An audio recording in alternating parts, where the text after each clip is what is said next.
हाँ भाई, तो हम लोगों ने अभी तक 9th एंट्रेंस में केमिस्ट्री के जो पार्ट है साइंस का, साइंस में केमिस्ट्री होता है ना, उसका जो पार्ट है तो उसमें हमने 2 चैप्टर्स पढ़े हैं अभी तक।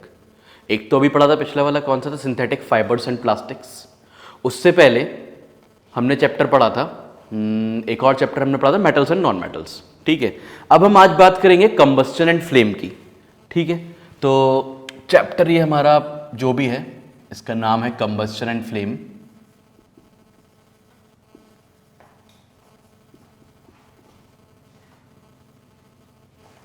कंबस्टन एंड फ्लेम, तो 2 वर्ड्स हैं इस चैप्टर में, कंबस्टन है और फ्लेम है। तो कंबस्टन का क्या मतलब होता है? कंबस्टन का क्या मतलब होता है? कंबस्टन का मतलब होता है burning in the presence of air. Combustion का मतलब है burning in the presence of air.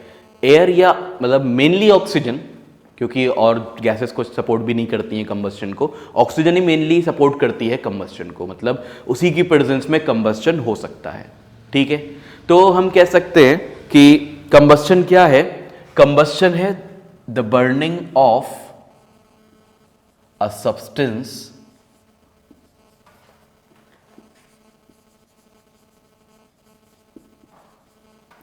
in presence of air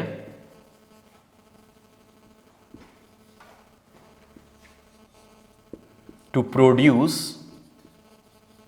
energy। ठीक है, तो कंबस्टन का मतलब है कि एयर की प्रेजेंस में बर्न करना एनर्जी प्रोड्यूस करने के लिए।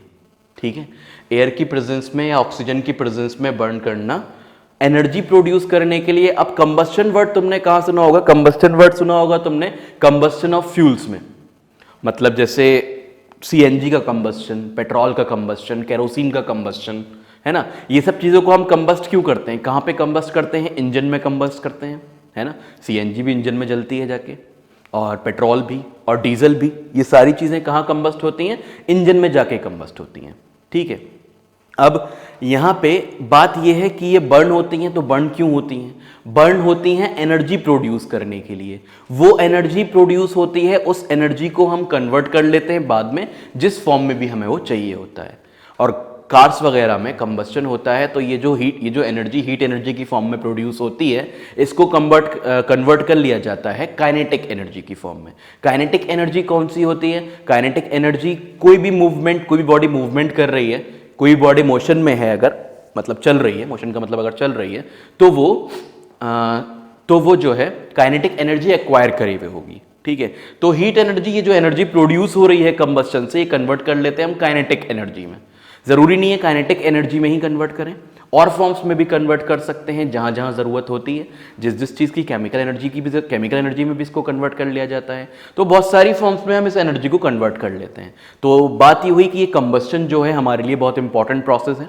अच्छा, जो भी चीज कंबस्ट कर रही है, जल रही है, मतलब ऑक्सीजन की प्रेजेंस में, उसको हम फ्यूल बोलते हैं। फ्यूल तुमने सुना होगा, फ्यूल किस किस चीजों को बोलते हैं? फ्यूल, पेट्रोल को फ्यूल बोला जाता है, डीजल को, कैरोसिन ऑयल को, सीएनजी को, एलपीजी को, ये सारी चीजें किस में आती हैं? फ्यूल में आती हैं। तो anything which can combust is known as fuel. ठीक है, तो वो हम बाद में पढ़ेंगे। पहले एक चीज और देख लो, फ्लेम लिखा हुआ है यहाँ पे, है ना, कंबस्टन एंड फ्लेम। कंबस्टन तुम्हारे समझ में आ गया, ऑक्सीजन की प्रेजेंस में किसी भी चीज का बर्न करना to give energy, energy produce करने के लिए। ठीक है, अब बात हो रही है फ्लेम की। फ्लेम किसे बोलते हैं? फ्लेम बोलते हैं शोले को। शोला मतलब उर्दू में शोला बोलते हैं, हिंदी में ज्योति बोलते हैं। ठीक है, जैसे तुमने मोमबत्ती जलती हुई देखी होगी। ठीक है, मोमबत्ती के ऊपर जो वो येलो कलर का होता है उसे हम फ्लेम बोलते हैं। ठीक है, कोई भी चीज फ्लेम के साथ बर्न कर सकती है। जो अच्छे फ्यूल्स होते हैं वो फ्लेम के साथ बर्न करते हैं। या फिर ये कह सकते हैं कि अगर कंबस्टन कंप्लीट हो रहा है, अगर कंबस्टन कंप्लीट हो रहा है, अगर कंबस्टन कंप्लीट हो रहा है, तो कोई भी फ्यूल जो है वो फ्लेम के साथ ही बर्न करेगा। ठीक है, फ्लेम समझ में आ गया? फ्लेम समझ में आ गया होगा, कंबस्टन समझ में आ गया। अब मैं बात कर रहा था कि कोई भी चीज जो कंबस्ट हो रही होती है, कंबस्टन शो कर रही होती है, उससे हम फ्यूल बोलते हैं। क्या बोलते हैं? फ्यूल बोलते हैं। ठीक है, anything which can combust is known as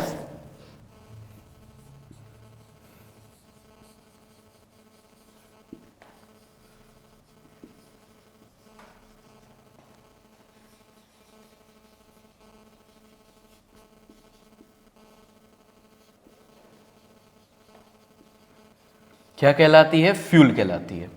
ठीक है, फ्यूल, जो भी चीज कंबस्ट कर रही है उसको हम फ्यूल बोलते हैं। एग्जाम्पल हम फ्यूल के लिख सकते हैं। क्या क्या एग्जाम्पल्स लिख सकते हैं फ्यूल के? डीजल हो गया, पेट्रोल हो गया, केरोसिन भी हो जाएगा, सीएनजी हो जाएगी, एलपीजी हो जाएगी, एटसेट्रा। सीएनजी, एलपीजी क्या है? एलपीजी वो गैस है जो हमारे घरों में यूज होती है खाना वगैरह पकाने के लिए, और सीएनजी तुमने सुना होगा, गाड़ी में सीएनजी किट लगी हुई है ना। आजकल कार्स में सीएनजी किट लगाते हैं। क्यों लगाते हैं? क्योंकि ये सीएनजी भी एक तरह का फ्यूल है और ये पेट्रोल से अच्छा फ्यूल है, क्लीनर फ्यूल है, पॉल्यूशन कम करता है, इसलिए सीएनजी और एलपीजी को यूज़ करा जाता है। तो हम इसकी फुल फॉर्म भी लिख लेते हैं, एलपीजी और सीएनजी की। पूछ सकते हैं कि एलपीजी की फुल फॉर्म क्या है? एलपीजी की फुल फॉर्म होती है liquefied petroleum gas. Liquefied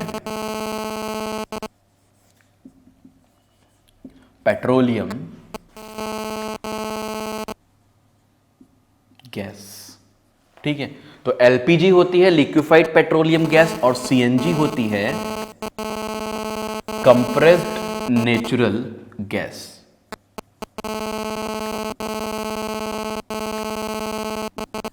CNG हम बोलते हैं कंप्रेस्ड नेचुरल गैस को।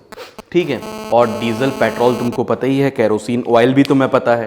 ठीक है, फिर आगे देखते हैं और क्या क्या है तुम्हारे कोर्स में। इसके बाद कंबस्शन हो गया, फ्यूल हमने बता ही दिया। ठीक है, ठीक, हीट और लाइट प्रोड्यूस करने के लिए। अच्छा, एक और चीज़ यहाँ इन्होंने मेंशन करी है कि फूड जो है, खाना, हमारी बॉडी के लिए फ्यूल कहा जाता है। ऐसा क्यों? ठीक है, तो food is a fuel for our body. क्यों? क्योंकि फूड भी, खाना खा के भी एनर्जी प्रोड्यूस होती है ना। डाइजेशन जो होता है फूड का, वो एनर्जी प्रोड्यूस करता है। वो एनर्जी हमें हेल्प करती है ग्रो करने में और अदर वर्क्स करने में। जो भी हम काम करते हैं घर पे, वो सब करने के लिए फूड ज़रूरी होता है। तो हमारे लिए जो फ्यूल है वो क्या है? फूड है। ठीक है, तो ये पॉइंट हम यहां पे लिख सकते हैं कि food acts as a fuel for our body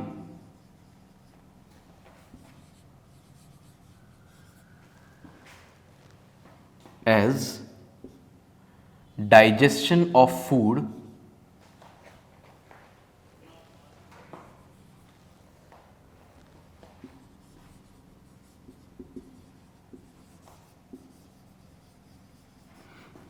produce energy। तो डाइजेशन ऑफ फूड क्या देता है? एनर्जी देता है। This energy we use to do our daily works. जो भी हमें रोज काम करने होते हैं, वो डेली शोर्स जो होते हैं उसको करने के लिए ये एनर्जी फिर यूज हो जाती है। ठीक है, energy helps us to grow लिख सकते हैं हम, या energy helps us to work. जो भी हमारा डेली रूटीन है वो बिना एनर्जी के नहीं हो सकता, और एनर्जी के लिए फूड चाहिए। तो फूड हमारे लिए क्या हो गया? फ्यूल हो गया, है ना। जैसे मैंने बताया अभी, कोई भी कार है, उसके अंदर हम फ्यूल क्यों डालते हैं? ताकि वो बर्न करे और एनर्जी प्रोड्यूस हो। उस एनर्जी से फिर वो गाड़ी चलती है, वर्क करती है। मैंने बताया कि कोई कार है तो वो काइनेटिक एनर्जी से चलती है ना, और वो काइनेटिक एनर्जी वर्क में कन्वर्ट होती चली जाती है। ठीक है, वर्क क्या है उसका? चलना उसका वर्क है, डिस्टेंस कवर करना। वैसे हमारा वर्क क्या है? जो भी हम वर्क करते हैं, तो वो सारा वर्क किसके थ्रू हो रहा है? फूड के थ्रू हो रहा है, क्योंकि फूड एनर्जी प्रोड्यूस कर रहा है, उस एनर्जी के थ्रू हम वर्क कर रहे हैं। ठीक है, इसके बाद आगे बढ़ते हैं, देखते हैं और क्या है कोर्स में। जब तक तुम इसे नोट कर लो।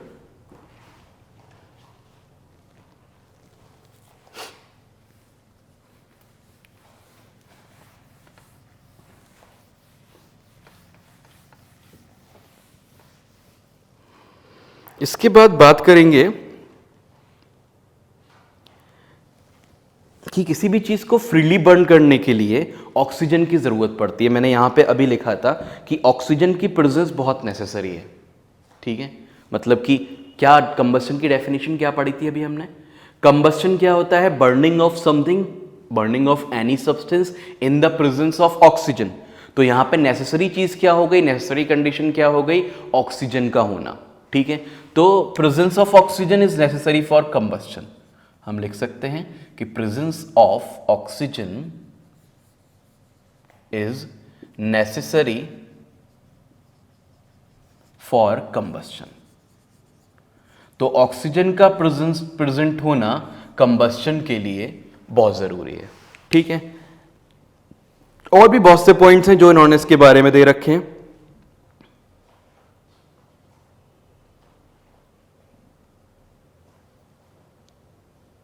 जैसे कि अगर हम किसी वुड के पीस को बर्न करेंगे तो वो क्या एकदम से बर्न हो जाएगा? मतलब अगर तुमने लकड़ी का टुकड़ा लिया, ठीक है, और लकड़ी का इतना बड़ा टुकड़ा तुम्हारे पास रखा हुआ है और तुम माचिस की तीली लेके जाओ, छोटा सा उसके अंदर फ्लेम निकल रहा होता है, उस फ्लेम को ले जाके वहां रख दो, तो क्या वो एकदम से जलने लगता है? नहीं जलता, है ना। लेकिन अगर पेट्रोल कहीं पड़ा हुआ हो, हल्का सा तुमने उसको माचिस दिखाई तो वो बर्न करने लगेगा। ऐसा क्यों हो रहा है?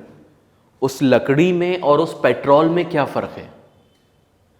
दोनों में क्या फर्क है? दोनों में यह फर्क है कि पेट्रोल का इग्निशन टेम्परेचर कम होता है उस वुड के पीस से। इग्निशन टेम्परेचर क्या है?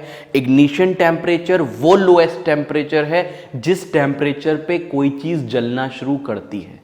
हर सब्सटेंस का अपना अपना इग्निशन टेम्परेचर होता है, ठीक है। पेट्रोल के लिए कम, लकड़ी के लिए ज़्यादा, वाटर के लिए और ज़्यादा। वाटर के लिए होता ही नहीं है ना, मतलब इनफाइनाइट हो जाएगा, वाटर बर्न करना बहुत मुश्किल है, ठीक। तो अब हम बात करेंगे इसके बाद इग्निशन टेम्परेचर की।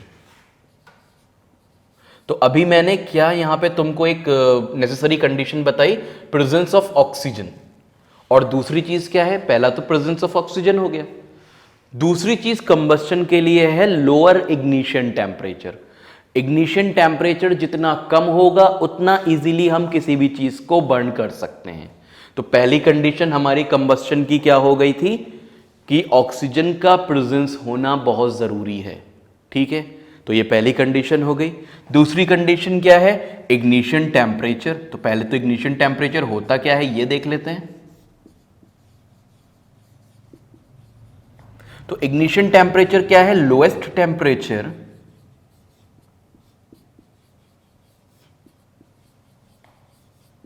required to burn an object।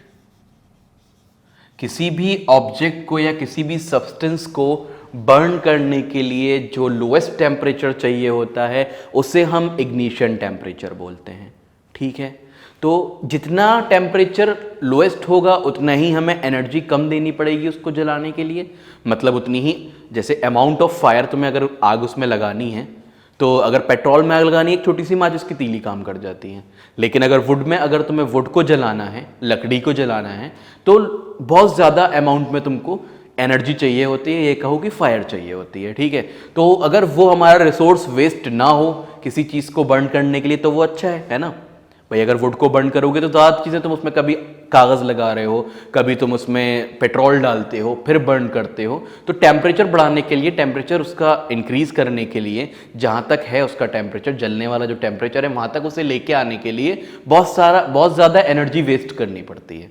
अगर इग्निशन टेम्परेचर कम होगा जैसे पेट्रोल के केस में तो वो फौरन जल जाएगा, है ना, बहुत ज़्यादा एनर्जी वेस्ट नहीं होगी उसमें, ठीक है। तो हम ये कह सकते हैं कि लोअर इग्निशन टेम्परेचर भी एक नेसेसरी कंडीशन है कंबस्शन के लिए, ठीक है। तो लोअर इग्निशन टेम्परेचर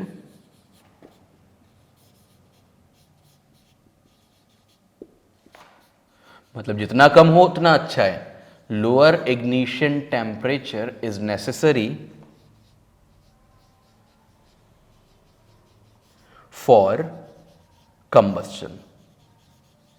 तो कंबस्शन के लिए लोअर इग्निशन टेम्परेचर जरूरी होता है, ठीक है। इसके बाद आगे बढ़ते हैं, और क्या बातें करी हैं इन्होंने तुम्हारे यहाँ इग्निशन टेम्परेचर के केसेस में, ठीक है। एक और चीज़ कि अगर हम जैसे फॉर एग्जांपल एक एक्टिविटी यहाँ दी हुई है उसके बारे में बात कर लेते हैं, ठीक है। क्या है वो एक्टिविटी कि अगर तुम्हें कोई कागज़ का टुकड़ा बर्न करना है तो तुम उसे मोमबत्ती के पास, किसी भी कैंडल के पास लेके जाओ या माचिस की तीली उसके पास ले आओ, बर्न कर जाएगा। लेकिन अगर तुमने उसे फोल्ड करके उसके अंदर वाटर फिल कर लिया, फॉर एग्जाम्पल कि एक फिल्टर पेपर है उसके अंदर तुमने वाटर फिल कर लिया और फिर तुम उसे बर्न करने की कोशिश कर रहे हो तो वो बर्न नहीं होगा। क्यों नहीं बर्न होगा वो? क्योंकि अब उसके अंदर वाटर है और वाटर का इग्निशन टेम्परेचर बहुत ज़्यादा होता है, मैंने अभी बताया तुम लोगों को, ठीक है। तो इसीलिए वो बर्न नहीं करेगा। या कोई गीला कागज़ ले लो तो वो भी बर्न नहीं करेगा आसानी से, है ना, क्योंकि उसके ऊपर पानी है। वो पानी इजीली बर्न नहीं होगा, जब तक कि वो पानी इवापोरेट नहीं हो जाएगा तब तक वो जो पेपर है तुम्हारा वो बर्न नहीं होगा। गीली गीली लकड़ी देखी होगी, है ना, गीली लकड़ी बर्न नहीं करती इजीली जब तक कि उसमें से वाटर एवापोरेट नहीं हो जाता, ठीक है। इसके बाद आगे बात करते हैं, ये हो गया हमारा। अब एक पॉइंट आता है इन्फ्लेमेबल सब्सटेंसेस, ठीक है। इन्फ्लेमेबल सब्सटेंसेस क्या होते हैं, तो नेक्स्ट हेडिंग हम डालेंगे इन्फ्लेमेबल सब्सटेंसेस।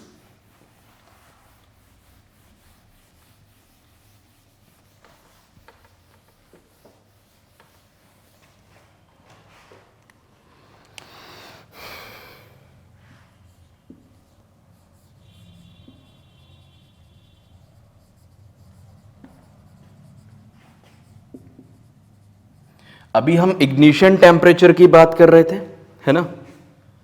तो ये जो इन्फ्लेमेबल सब्सटेंसेस हैं ये इग्निशन टेम्परेचर पे ही डिपेंड करते हैं कि बहुत कम अमाउंट ऑफ हीट इन्हें मिल जाएगी और ये बर्न कर जाएंगे, ठीक है। हीट एनर्जी इन्हें बहुत कम चाहिए होती है। क्यों कम चाहिए होती है, क्योंकि इनका इग्निशन टेम्परेचर कम होता है, ठीक है। तो जिन सब्सटेंसेस का इग्निशन टेम्परेचर लो होता है उन सब्सटेंसेस को हम इन्फ्लेमेबल सब्सटेंसेस बोलते हैं, ठीक है। The substances having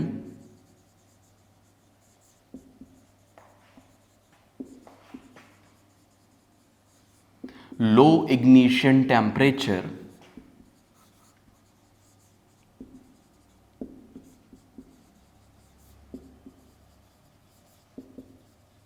are called inflammable substances।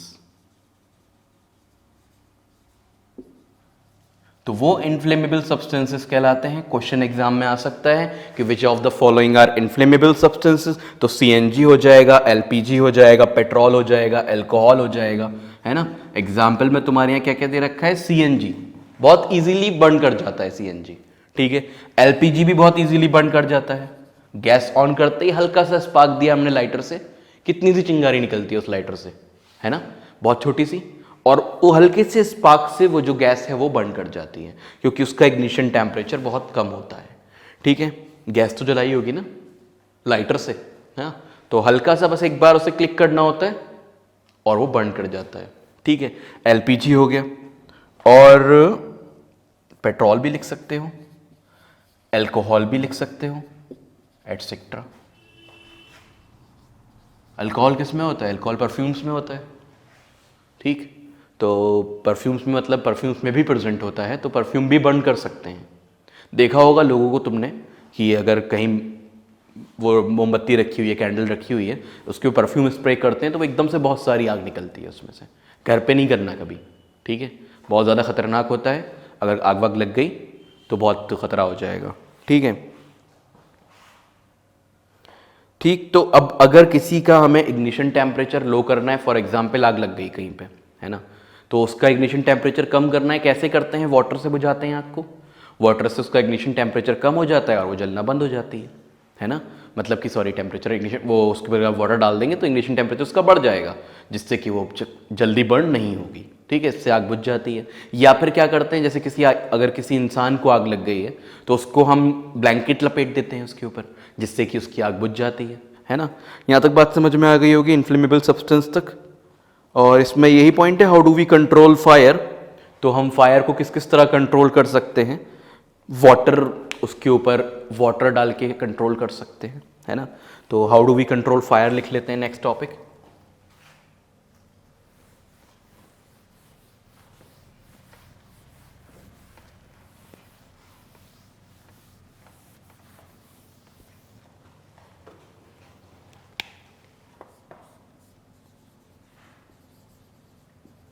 How do we control fire. तो आग को, फायर को कैसे कंट्रोल किया जा सकता है, क्या क्या कर सकते हैं हम फायर को कंट्रोल करने के लिए, ठीक। तो क्या क्या कर सकते हैं, वाटर का यूज़ कर सकते हैं, फायर ब्रिगेड को कॉल करके बुला सकते हैं, है ना। वो लोग क्या करते हैं, फायर ब्रिगेड वाले, वो लोग बहुत सारा पानी लेके आते हैं और पानी से उसके ऊपर छिड़काव कर देते हैं, उससे आग बुझ जाती है। तो वाटर यूज़ कर सकते हैं,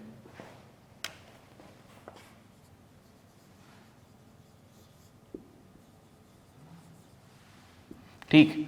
और क्या कर सकते हैं, मैंने ब्लैंकेट वाली बात बताई, किसी भी अगर इंसान को बचाना है, कोई भी अगर आदमी है उसमें आग लगी हुई है, तो क्या करते हैं, उसको ब्लैंकेट लपेट देते हैं उसके चारों तरफ, ताकि ऑक्सीजन मिलना बंद हो जाए।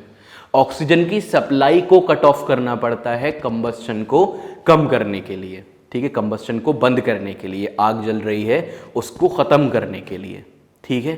क्या करना पड़ता है, ऑक्सीजन की सप्लाई को कट करना पड़ता है, ठीक। तो ऑक्सीजन की सप्लाई कैसे कट हो सकती है, जैसे ब्लैंकेट रैप कर दिया हमने किसी भी पर्सन के अराउंड, ठीक है, wrapping the blanket around the person.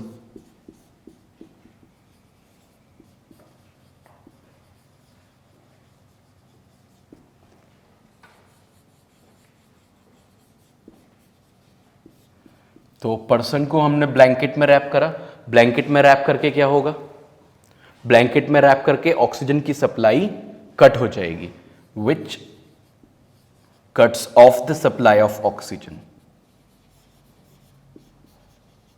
ये इंपॉर्टेंट है, ठीक है, कि रैप करने से क्या होगा, ऑक्सीजन की सप्लाई कट हो जाएगी, और ऑक्सीजन की सप्लाई कट हो जाएगी तो कंबस्टन रुक जाएगा, ठीक है। तो ये दो तरीके हो गए फायर को कंट्रोल करने के। अब एक बात और है, अगर इलेक्ट्रिकल वायरिंग जो होती है, अगर आग इनके थ्रू लगी है, ठीक है, अगर आग इनके थ्रू लगी है तो कभी भी उस पर वाटर नहीं डालना चाहिए। ज़्यादा लग जाएगी तब तो पानी का यूज़ करेंगे, है ना, किसी घर में ज़्यादा आग लगी हुई हो, किसी भी रीज़न से लगी हो, चाहे वो बिजली से लगी हो चाहे किसी वजह से लगी हो, तब तो वाटर का ही यूज़ करना पड़ेगा, है ना। लेकिन इलेक्ट्रिक सप्लाई को बंद करके वाटर का यूज़ करा जाएगा, ठीक है। या तो इलेक्ट्रिक सप्लाई बंद करो फिर वाटर उसके ऊपर तुम डालो। क्यों ऐसा, वाटर डालने से क्या हो रहा है, वाटर कंडक्टर होता है इलेक्ट्रिसिटी का, है ना, वाटर इलेक्ट्रिसिटी का कंडक्टर है, ठीक है। तो उससे क्या होता है कि आग और बढ़ जाती है। जो इलेक्ट्रिक वायरिंग के थ्रू आग लगती है, तो इलेक्ट्रिक वायरिंग के थ्रू जो आग लगती है उसको कभी पानी से नहीं बुझाना चाहिए, ठीक है। घरों में जैसे फॉर एग्जांपल स्पार्क हुआ, कहीं कोई कपड़ा उपड़ा था आसपास, उसने आग पकड़ ली, उस स्पार्क की वजह से वायर भी जल रहे हैं और वो भी जल रहा है, तो कभी भी उस पर वाटर नहीं डालना चाहिए, ठीक है। अगर उस पर तुम वाटर डालोगे, वाटर छिड़काव करोगे, वाटर का स्प्रे करोगे उसके ऊपर वाटर, तो उससे क्या होगा कि आग और फैलेगी, ठीक है।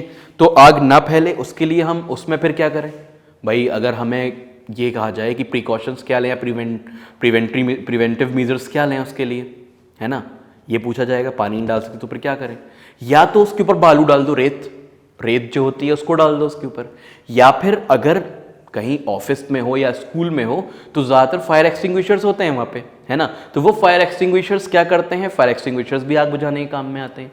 होता क्या है फायर एक्सटिंग्विशर्स में, बात करेंगे अभी क्या होता है, पहले इस पॉइंट को लिख लेते हैं कि वाटर से आग क्यों नहीं बुझा सकते हम, जो इलेक्ट्रिसिटी के थ्रू लगी है, इलेक्ट्रिक वायरिंग के थ्रू लगी है, ठीक है। Fire in electric wiring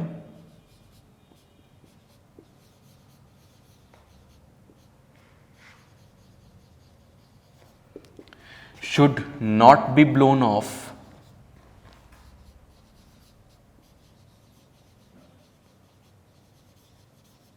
by using water, ठीक है। तो वाटर यूज करके हम उस आग को नहीं बुझा सकते, क्यों, because water is a good conductor of electricity, because water is a good conductor of electricity.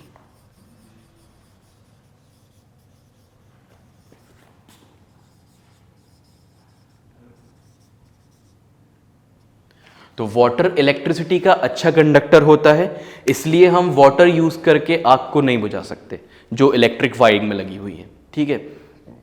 तो वहां के लिए हम क्या यूज करते हैं, फिर फायर एक्सटिंग्विशर यूज करते हैं। हम लिखेंगे for that purpose fire extinguishers are use, या अगर घरों में हो तो क्या करो कि उसके ऊपर रेत या बालू डाल दो, है ना, उससे आग बुझ जाएगी, ठीक है।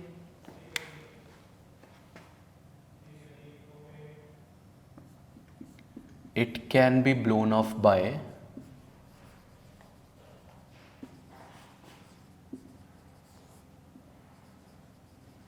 by using sand or fire extinguishers.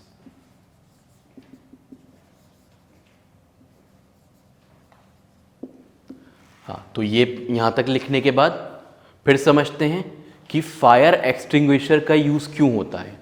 Fire extinguisher में क्या चीज़ होती है? फायर एक्सटिंग्विशर में होता है सोडियम बाइकार्बोनेट, ठीक है, सोडियम बाइकार्बोनेट और एक acid, sodium bicarbonate plus acid, ठीक है। तुम लोगों को मैंने मेटल्स नॉन मेटल्स में जब केमिकल प्रॉपर्टीज पढ़ाई थी मेटल्स की, तो वहां पे बताया था कि मेटल कार्बोनेट या मेटल बाइकार्बोनेट जब एसिड से रिएक्ट करता है तो CO2 गैस प्रोड्यूस होती है, ठीक है। तो यहां पे क्या प्रोड्यूस होगा? CO2 प्रोड्यूस होगी, साथ में वाटर भी प्रोड्यूस होगा, है ना। अब CO2 क्या है? CO2 नॉन सपोर्टर है कंबस्शन का, CO2 कंबस्शन को सपोर्ट नहीं करता, ठीक है। CO2 does not support combustion, तो इसीलिए आग जो होती है वो फायर एक्सटिंग्विशर से बुझ जाती है। क्यों बुझ जाती है? क्योंकि उस पर हमने CO2 का स्प्रे कर दिया, ठीक, इसीलिए वो आग बुझ जाती है, ठीक है। फिर आगे बढ़ते हैं, इसके बाद देखते हैं और क्या है इसके बाद। How do we control fire हो गया। टाइप्स ऑफ कंबस्शंस पे आते हैं, ठीक है, टाइप्स ऑफ कंबस्शन पे आते हैं। इसके बाद बात करेंगे टाइप्स ऑफ कंबस्शंस की। कंबस्शन कितने टाइप के होते हैं?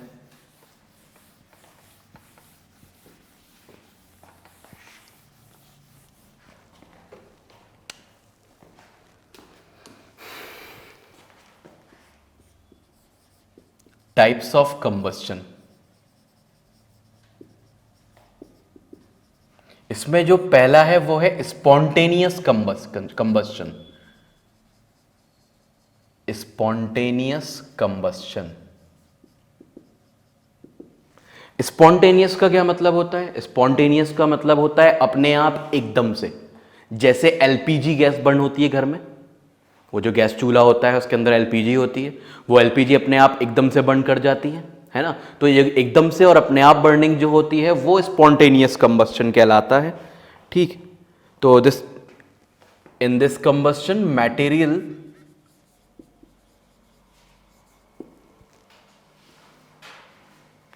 bursts into flame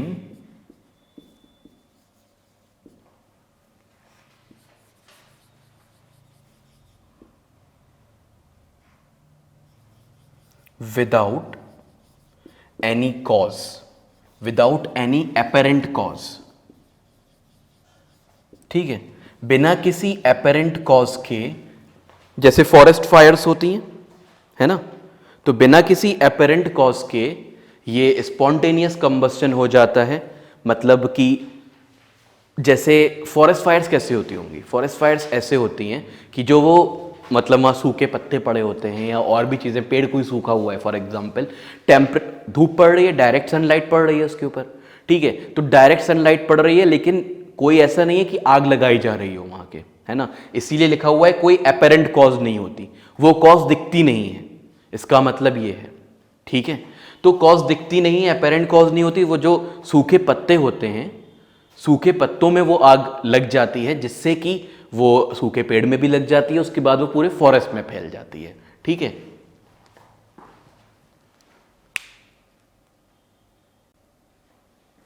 दूसरा है रैपिड कंबस्शन, पहला स्पॉन्टेनियस हो गया, बिना किसी अपेरेंट सोर्स के होता है ये, है ना। दूसरा है रैपिड कंबस्शन। रैपिड कंबस्शन का क्या मतलब है?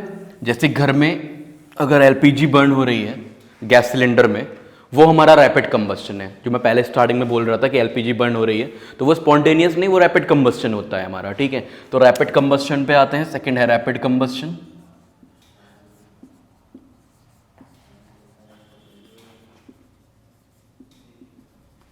रैपिड कंबस्शन के केस में क्या है कि तुम वहां पे हीट सप्लाई कर रहे हो, है ना, थोड़ा सा इग्नाइट तुमने किया है ना, जो गैस बर्न होती है लाइटर से होती है। इस केस में क्या था, अच्छा इसको भी पूरा नहीं करा अभी, इसमें क्या चीज़ थी कि बिना किसी अपेरेंट कॉज के, मतलब वो चीज़, वो कॉज दिख नहीं रही है। अगर किसी फॉरेस्ट में आग लगी, जैसे अभी अमेजन फॉरेस्ट में आग लगी थी, तो उसका कॉज नहीं पता लग पाता है, वो कॉज कैसे, कहाँ से, किसी ने लगाई या अपने आप लग गई, क्या उसका रीजन है, क्या कारण है। ठीक है, तो रीजन क्या होता है, कभी कभी वो रीजन होता है सन की डायरेक्ट लाइट, डायरेक्ट सनलाइट, है ना। कभी कभी वो रीजन होता है कि लाइटनिंग स्ट्राइक कर जाती है, जो लाइटनिंग होती है वो स्ट्राइक कर जाती है, कहते हैं ना बिजली गिर गई वो। ठीक है, तो वो अगर किसी ट्री पे या किसी चीज पे स्ट्राइक कर जाती है, उससे पूरे पूरे फॉरेस्ट में आग लग सकती है। ठीक है, तो रीजंस क्या क्या हो सकते हैं, दिखते पता नहीं लगते वो रीजंस, लेकिन वो रीजंस क्या क्या हो सकते हैं अंदाजा इससे ही लगाया जा सकता है कि डायरेक्ट सनलाइट इसका रीजन हो सकता है,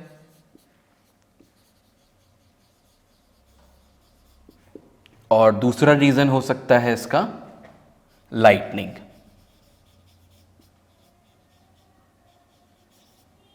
ठीक है, लाइटनिंग समझ में आ गया ना। ठीक है, उसके बाद आगे बढ़ते हैं, फिर रैपिड कंबस्शन पे आते हैं। रैपिड कंबस्शन में क्या है कि हमने यहां पे कुछ टेम्परेचर दिया है, कुछ हीट दी है, उसके बाद ही वो कंबस्शन हुआ है। ठीक है, तो थोड़ा सा रैपिड कंबस्शन के बारे में लिख लो कि रैपिड कंबस्शन होता क्या है, अगर पूछ लिया जाता है तो।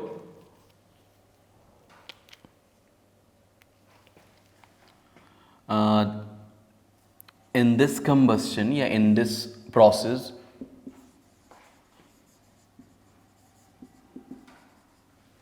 the fuel burns rapidly।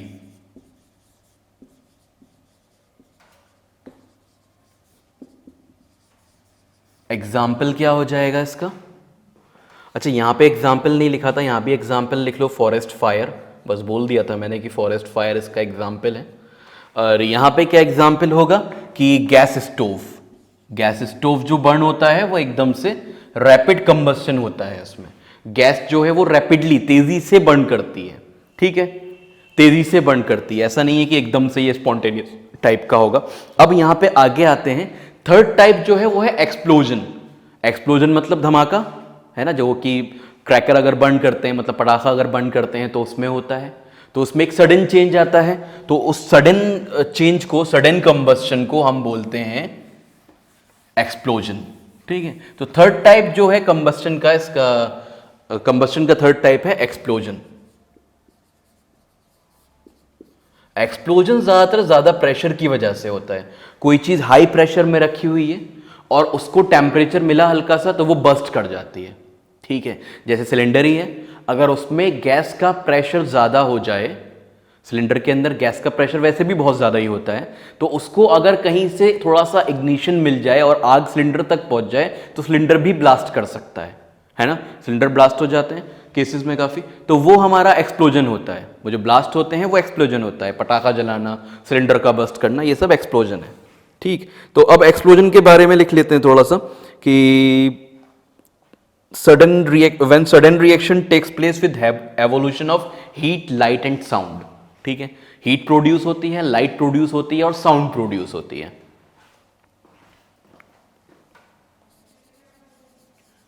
Sudden reaction takes place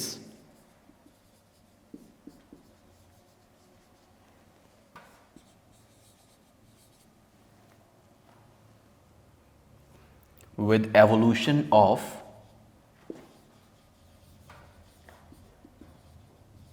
heat, light and sound।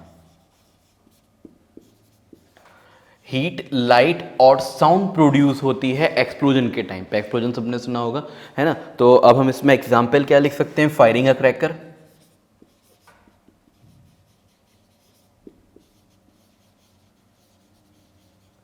पटाखा जलाना, है ना, सबने जलाया होगा, तो उसमें हाई प्रेशर पे पैक होता है जो भी चीज़ उसके अंदर होती है, हमने हल्का सा उसको इग्नाइट करा, वो बस्ट हो जाता है। ठीक है, तो ये हमारा एक्सप्लोजन हो गया। टाइप्स ऑफ कंबस्शन थे। इसके बाद हम आगे आते हैं टाइप्स ऑफ कंबस्शन के बाद, कंबस्शन वाले टॉपिक में एक दो बातें और हैं कंबस्शन वाले टॉपिक में, जैसे कि कंबस्शन के प्रोडक्ट्स क्या क्या होते हैं। अभी कंबस्शन को ही पूरा डिस्कस कर लेते हैं कि कंबस्शन के प्रोडक्ट्स क्या क्या होते हैं। ठीक है, प्रोडक्ट्स ऑफ कंबस्शन पे आते हैं।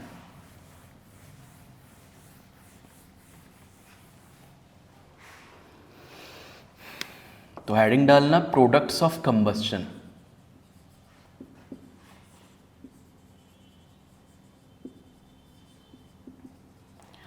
तो कंबस्शन में हम बर्न किसको कर रहे थे, फ्यूल को बर्न कर रहे थे, है ना। फ्यूल बर्न हो रहे थे।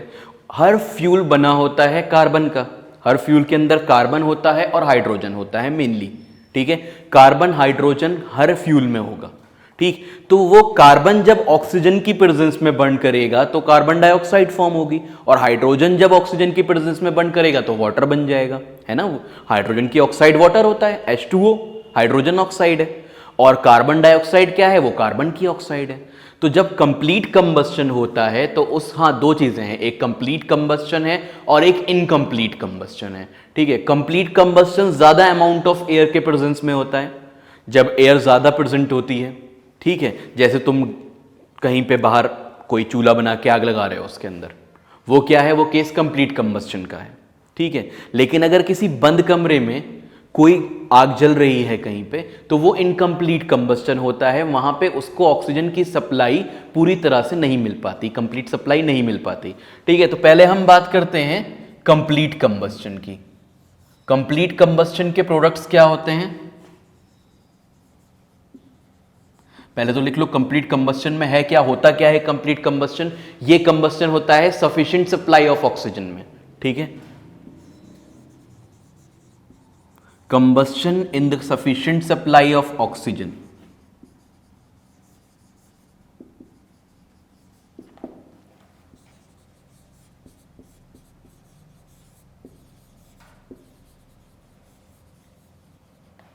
ठीक है, तो जो कंबस्टन सफिशिएंट सप्लाई में होगा ऑक्सीजन की, वो कंप्लीट कंबस्टन कहलाएगा। इसके प्रोडक्ट्स क्या क्या होंगे, प्रोडक्ट्स होंगे carbon dioxide, CO2 and H2O। Mainly CO2 and H2O होते हैं, ठीक है, अगर उसके अंदर कार्बन और हाइड्रोजन ही प्रेजेंट है। ज्यादातर फ्यूल्स में सिर्फ कार्बन और हाइड्रोजन ही प्रेजेंट होता है मेन कंपोनेंट्स में, या कहो मेजर कंपोनेंट्स में। और भी चीजें, नाइट्रोजन सल्फर भी प्रेजेंट होता है, वो हम आगे पढ़ेंगे अभी किसमें क्या प्रेजेंट है, कौन से फ्यूल में, ठीक है। तो कंप्लीट कंबस्टन में क्या है, CO2 और H2O बनता है। कंप्लीट कंबस्टन में क्या बनता है, CO2 और H2O, जब ऑक्सीजन की सप्लाई सफिशिएंट होती है। अब आते हैं इनकम्प्लीट कंबस्टन पे। एक बंद कमरे में अगर हल्की सी आग जल रही है, जैसे अंगीठी वगैरह में जलती है, अगर कमरा बंद है तो उस केस में इनकम्प्लीट कंबस्टन होगा, क्योंकि ऑक्सीजन की सप्लाई उसे सफिशिएंट नहीं मिल पाएगी, ठीक है। इनसफिशिएंट ऑक्सीजन होगी, अगर सफिशिएंट ऑक्सीजन नहीं होगी तो कंबस्टन कंप्लीट नहीं होगा, फिर कंबस्टन भी इनकम्प्लीट होगा, और उस केस में कार्बन बर्न होके ऑक्सीजन की प्रेजेंस में कार्बन डाइऑक्साइड नहीं बनाता, कार्बन मोनोऑक्साइड फॉर्म करता है। कार्बन मोनोऑक्साइड क्या है, कार्बन मोनोऑक्साइड भी एक गैस है कार्बन डाइऑक्साइड की तरह, लेकिन कार्बन मोनोऑक्साइड बहुत ज्यादा हार्मफुल और पॉइजनस गैस है, पॉइजनस गैस है ये कहोगे, ठीक है। तो इनकम्प्लीट कंबस्टन लिख लेते हैं इसके बाद। इनकम्प्लीट कंबस्टन में क्या होता है,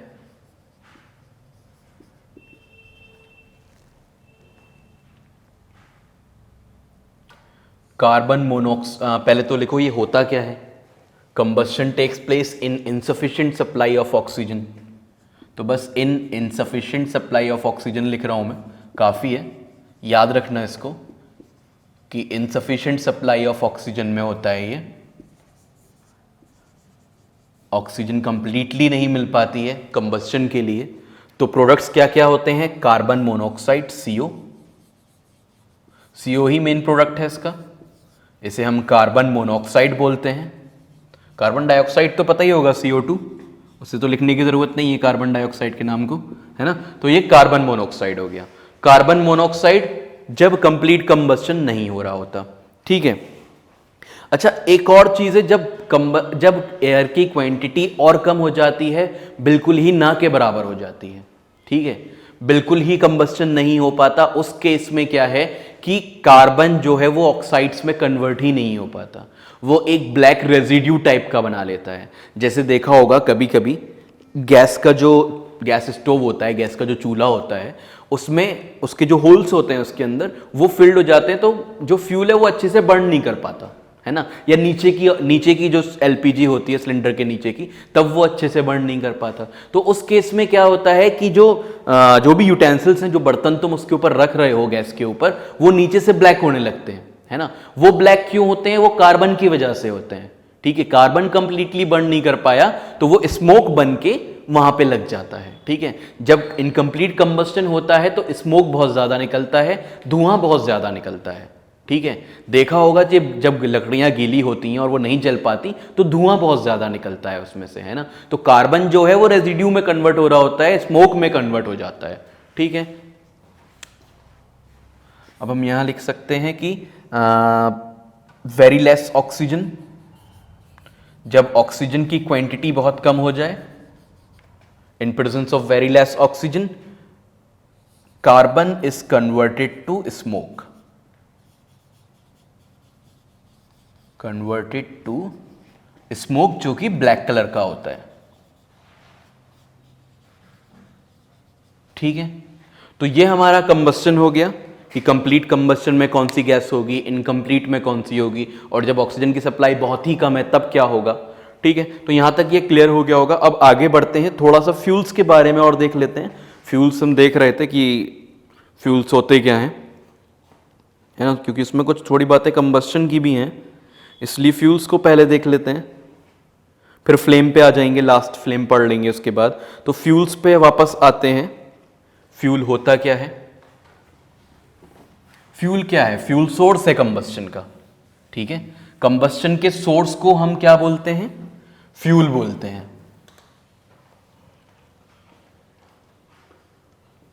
जैसे वुड हो गया, पेट्रोल हो गया, केरोसिन हो गया, एलपीजी हो गई, सीएनजी हो गई, ये सब क्या है, ये सब सोर्स है। ठीक है, इनको हम फ्यूल्स बोलते हैं। तो फ्यूल्स क्या है, सोर्सेस, सोर्स ऑफ कंबस्टन या सोर्सेज ऑफ कंबस्टन,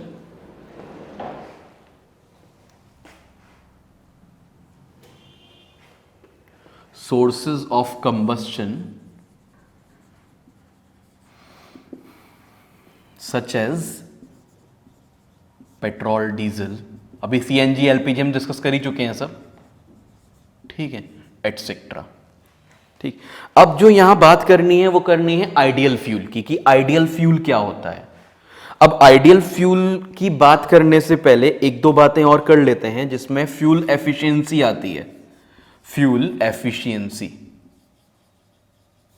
कि फ्यूल कितना एफिशिएंट है। एफिशिएंट का क्या मतलब है कि पर केजी वो कितनी एनर्जी प्रोड्यूस कर पा रहा है। एफिशिएंसी का क्या मतलब है, फ्यूल की एफिशिएंसी का, कि पर केजी कितनी एनर्जी प्रोड्यूस हो रही है। ठीक, तो एनर्जी प्रोड्यूस्ड पर किलोग्राम इज कॉल्ड एफिशिएंसी। इस केस में एनर्जी प्रोड्यूस्ड पर किलोग्राम ऑफ फ्यूल, कुछ फ्यूल पूरे पूरे बर्न हो जाते हैं और एनर्जी बहुत कम दे पाते हैं, है ना। कुछ फ्यूल होते हैं वो थोड़े से बर्न होते हैं, एनर्जी बहुत ज्यादा मिल जाती है ना। तो जिसका पर किलोग्राम, जो भी फ्यूल पर किलोग्राम ज्यादा एनर्जी प्रोड्यूस करता है, हम ये कहते हैं कि उसकी कैलोरीफिक वैल्यू बहुत हाई है। ठीक है, एक नया टर्म आया, कैलोरीफिक वैल्यू। तो कैलोरीफिक वैल्यू का क्या मतलब है, कैलोरीफिक वैल्यू का ये मतलब है कि पर किलोग्राम कितना किलोजूल एनर्जी या कितना जूल एनर्जी कोई भी फ्यूल दे रहा है, बर्न करने पे पर किलोग्राम कितना एनर्जी कोई भी फ्यूल दे रहा है। ठीक है, ये होता है कैलोरीफिक वैल्यू। ठीक, तो कैलोरीफिक वैल्यू लिख लेना, इसी में calorific value.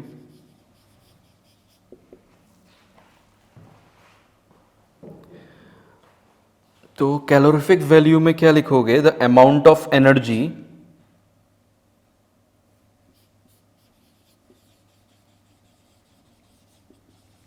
Produced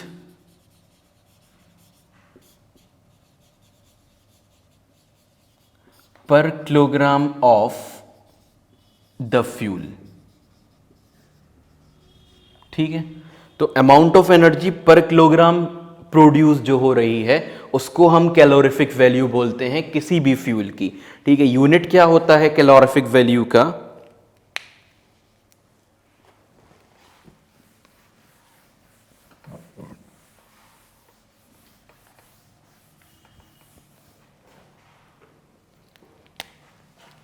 unit of calorific value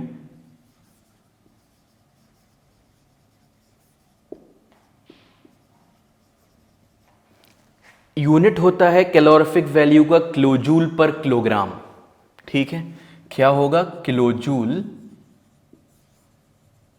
joule का बड़ा यूनिट किलोजूल, जैसे ग्राम का बड़ा यूनिट किलोग्राम होता है वैसे जूल का बड़ा यूनिट किलोजूल हो जाएगा। एनर्जी जो एक्सप्रेस करी जाती है वो जूल के टर्म्स में एक्सप्रेस करी जाती है, ठीक है। जूल जो है वो एनर्जी का यूनिट है, ठीक। किलोजूल एक बड़ा यूनिट हो गया। किलोजूल पर किलोग्राम, किलोग्राम तुमको मालूम ही है, इसको हम ऐसे भी लिख सकते हैं केजे पर केजी, ठीक है। तो किलोजूल पर किलोग्राम यूनिट होता है कैलोरीफिक वैल्यू का, ठीक। अब मैं बात कर रहा था आइडियल फ्यूल की, है ना। तो आइडियल फ्यूल क्या होता है?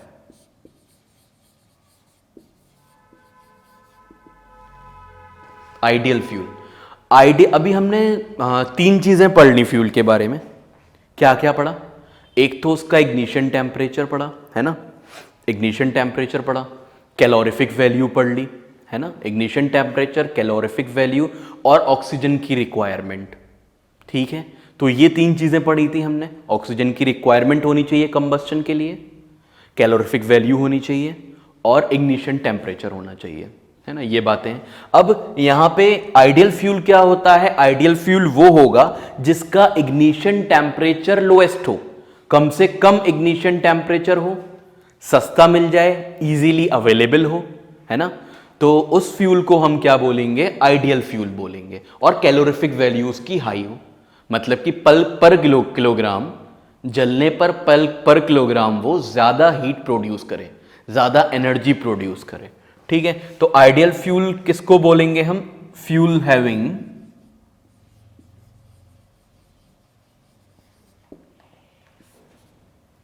Higher calorific value, calorific value higher हो उसकी, इग्निशन टेम्परेचर कम हो उसका, लोअर इग्निशन टेम्परेचर,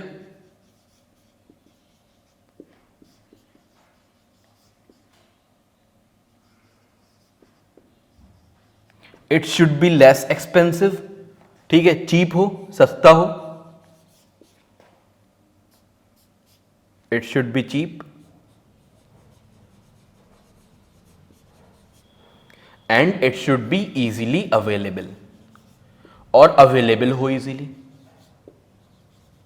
अब जैसे मतलब अगर किसी फ्यूल की बात करूं, जैसे हाइड्रोजन है, कैलोरीफिक वैल्यू बहुत ज्यादा है उसकी, लोअर इग्निशन टेम्परेचर भी है, ठीक है, चीप भी हो सकता है, लेकिन अवेलेबल नहीं है इजीली हाइड्रोजन, ठीक है। सस्ता पड़ सकता है एक बार बनाने को आ जाए तो, लेकिन अभी तक उसको हम अवेलेबल नहीं करवा पाए हैं हाइड्रोजन को एज अ फ्यूल इजीली, ठीक है। क्योंकि वाटर को ब्रेक करके ही हाइड्रोजन बनेगा, वाटर बहुत सारा है हमारे पास, ठीक है। लेकिन वाटर को ब्रेक करने के लिए जो प्रोसेसेस लग रहे हैं वो बहुत महंगे हैं अभी।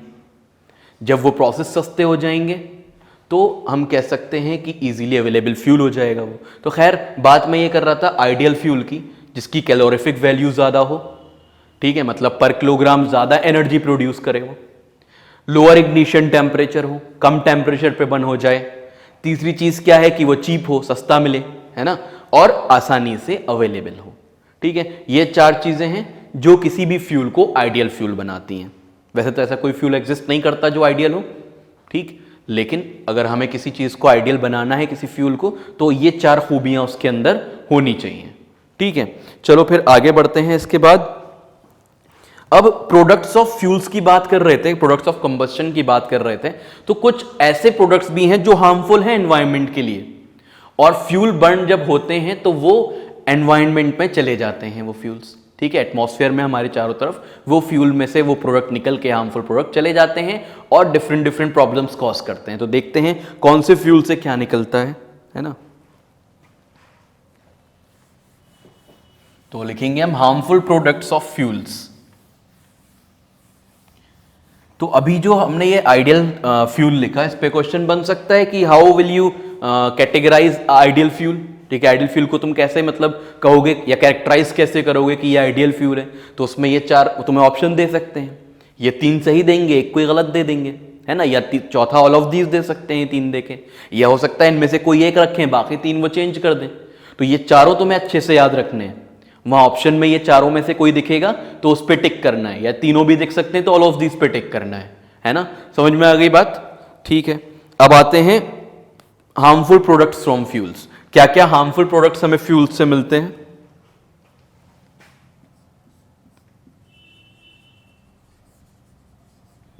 Harmful products from fuels.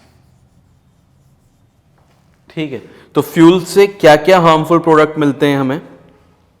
Carbon fuels की बात करें, मैंने कहा था कि ज्यादातर कार्बन प्रेजेंट होता है ना।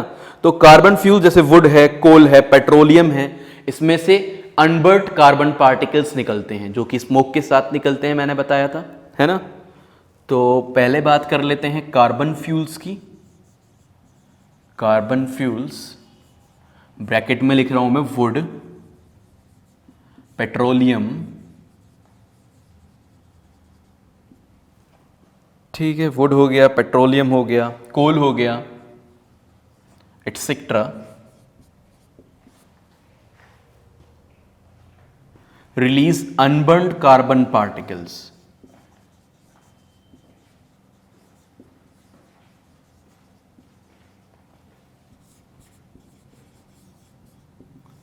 तो अनबर्न्ड कार्बन पार्टिकल्स रिलीज करते हैं ये, ठीक है। कार्बन फ्यूल्स जो है वो अनबर्न्ड कार्बन पार्टिकल्स रिलीज करते हैं। अब इन कार्बन पार्टिकल्स से क्या नुकसान हो सकते हैं? रेस्पिरेटरी डिजीजेस हो सकती हैं, जैसे अस्थमा है, ठीक है।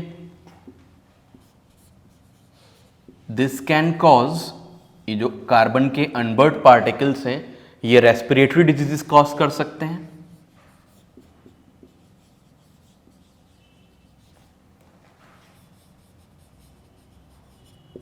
Such as asthma.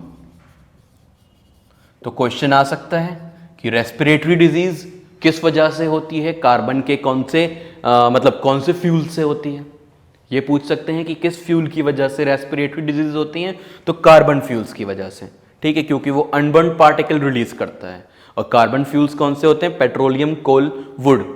इनमें से कोई ऑप्शन भी दे सकते हैं वहां पे, है ना। क्वेश्चन ऐसा आ सकता है, विच of the following fuels can cause asthma and respiratory diseases, ठीक है।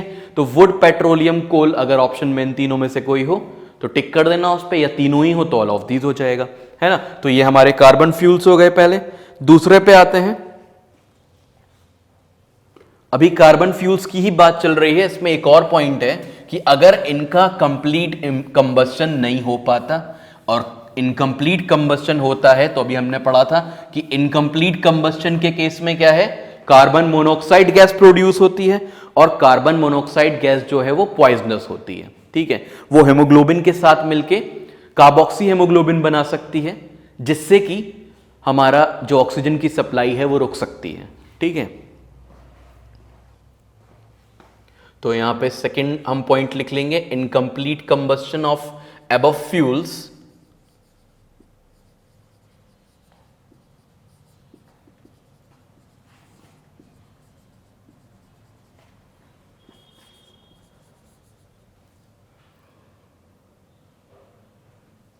Give carbon monoxide gas.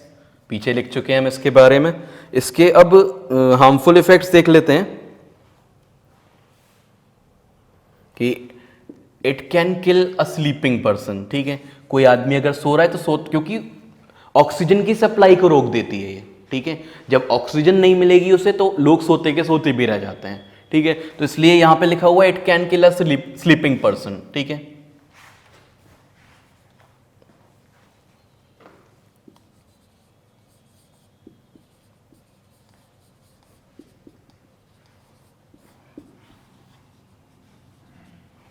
यहां तक बात समझ में आ गई होगी कि वो सोते हुए आदमी को किल कर सकती है ना। उसके बाद combustion of most fuels release carbon dioxide, ये हमने पढ़ा था, कार्बन डाइऑक्साइड रिलीज होती है। वो कार्बन डाइऑक्साइड क्या करती है? वो ग्लोबल वार्मिंग कॉज करती है, ठीक है। तीसरा पॉइंट लिख लेते हैं, carbon dioxide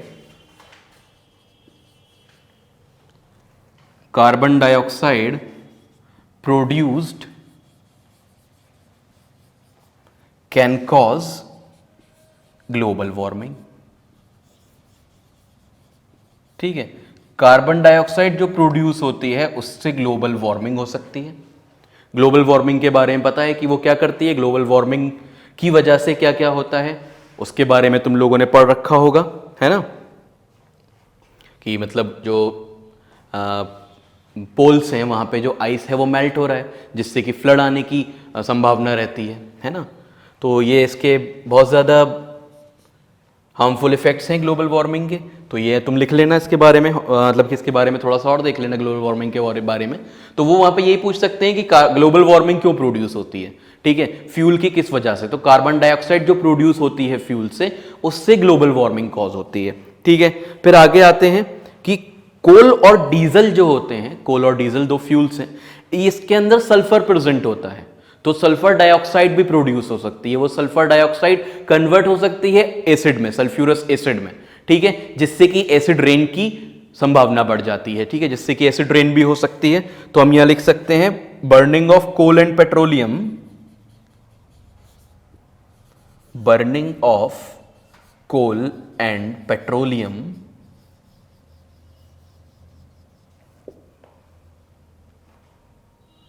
release sulphur dioxide. Sulphur dioxide release करते हैं ये। सल्फर डाइऑक्साइड क्या होती है, SO2 को हम सल्फर डाइऑक्साइड बोलते हैं। SO2 गैस जो होती है उसे सल्फर डाइऑक्साइड बोलते हैं। और ये फिर एटमॉस्फेयर में जाके वाटर से रिएक्ट करके सल्फ्यूरस एसिड प्रोड्यूस कर सकती है, और रेन के साथ फिर वो सल्फ्यूरस एसिड जमीन पर आ सकता है, तो उस रेन को हम एसिड रेन बोलते हैं, ठीक है।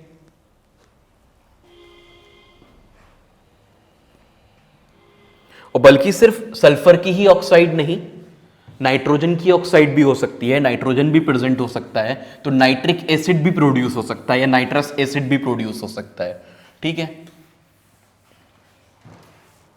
तो हमने लिखा burning of coal and petroleum release sulphur dioxide, और इसमें एक बात और जोड़ लेना, and oxides of nitrogen, and oxides of nitrogen, ठीक है। इसी को आगे बढ़ाते हैं, इसी में आगे लिखते हैं दीज ऑक्साइड्स,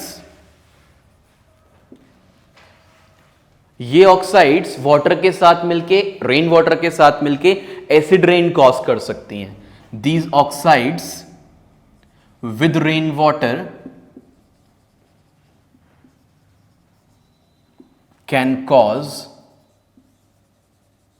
एसिड रेन, ठीक है। इसे तुम लोग डिटेल्स में हायर क्लासेस में पढ़ोगे कि केमिकल रिएक्शन क्या हो रहा है, SO2 किससे रिएक्ट कर रहा है और नाइट्रोजन की ऑक्साइड किससे रिएक्ट कर रही है, ठीक है। तो ये थोड़ा हायर क्लासेस के बारे में पढ़ोगे। अभी फ्लेम को और देख लेते हैं, हमारा इसके बाद का टॉपिक है फ्लेम।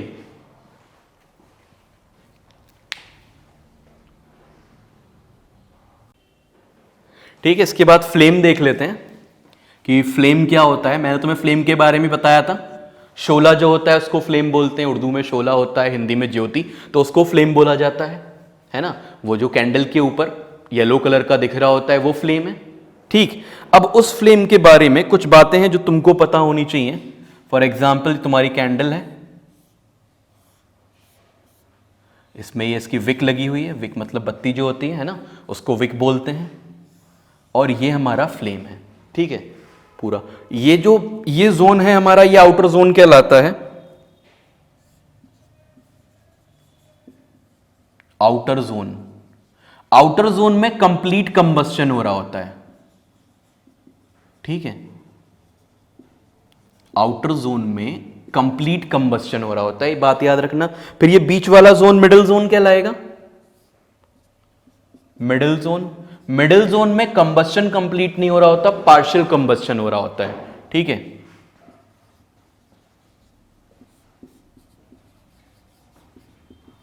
पार्शियल कंबस्शन, ठीक। और जो ये बिल्कुल इनर जोन होता है यहां पे, ठीक है, इनर जोन जो होता है, अच्छा ये जो पार्शियल वाला जोन है हमारा मिडिल जोन, ये येलो कलर का होता है। ये कलर भी ध्यान रखना है, पूछ सकते हैं कि मिडिल जोन में कौन सा कलर होता है। आउटर जोन में ब्लू कलर होता है, ठीक है। और ये जो इनर जोन है, जिसको हम इनर जोन बोल रहे हैं, जहां पे कि पार्शियल कंबस्शन ही होता है, या कह लो कि अनबर्न्ड कार्बन पार्टिकल वाला जोन है ये, तो ये ब्लैक होता है inner zone. Having unburned carbon particles, जो बर्न नहीं कर पाते हैं वो कार्बन पार्टिकल्स होते हैं इसमें।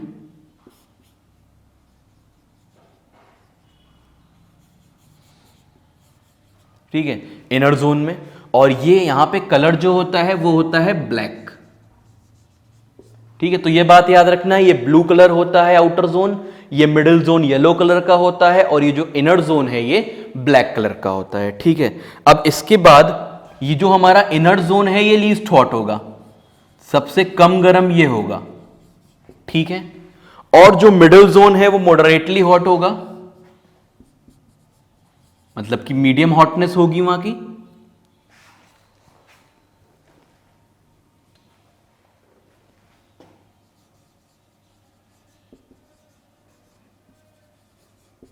और सबसे ज्यादा हॉट कौन सा होगा, ये जो आउटर जोन है ये हॉटेस्ट पार्ट होता है। ठीक है, हॉटेस्ट पार्ट। तो इसको ड्रॉ कर लेना और सारे पार्ट्स को ध्यान से कर लेना कि कौन सा पार्ट कौन सा है इसमें। ठीक है, तो ये हमारा फ्लेम के बारे में हो गया। ठीक, और तो कुछ इसमें ऐसा खास है नहीं। सबसे ज्यादा एनर्जी जहां प्रोड्यूस होती है वहीं से किसी चीज को बर्न करा जाता है। तो अगर कोई कागज वगैरह जलाना है तो यहां पे हम लाके उसको जला सकते हैं इससे, है ना। और इसमें ये फ्लेम हमारा कंप्लीट हो गया, कंबस्शन हो गया। ठीक है, तो कंबस्शन और फ्लेम हमारा चैप्टर का नाम था। कंबस्शन भी हमने पढ़ लिया और फ्लेम भी हमने पढ़ लिया। ये चैप्टर कंप्लीट। नेक्स्ट लेक्चर, यहाँ पे लेक्चर भी कंप्लीट कर देते हैं। नेक्स्ट लेक्चर में नेक्स्ट चैप्टर पढ़ेंगे। ठीक है।